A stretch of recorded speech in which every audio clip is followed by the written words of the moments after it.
সব জায়গায় নিজেকে ছোট বানায় রাখবেন। ভাই আমি কিছু জানি না, আমি অদম, আমি অযোগ্য।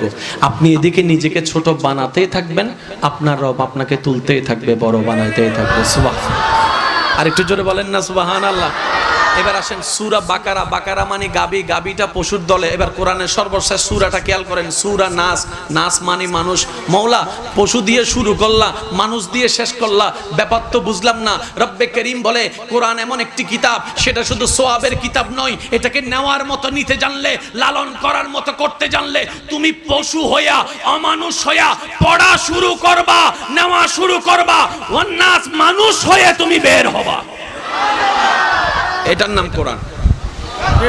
জন্ম আমার নবীর যুগে, দুনয়নের রাসূল পাক দেখিলে